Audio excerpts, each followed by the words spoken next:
माझ्या भीमराया वाणी सांगा पुढारी होईल का? माझ्या भीमराया वाणी सांगा पुढारी होईल का?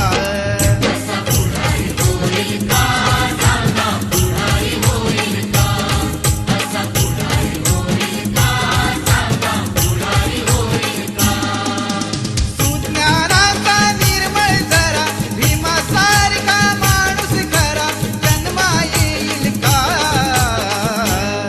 माझ्या भीमराया वाणी सांगा पुढारी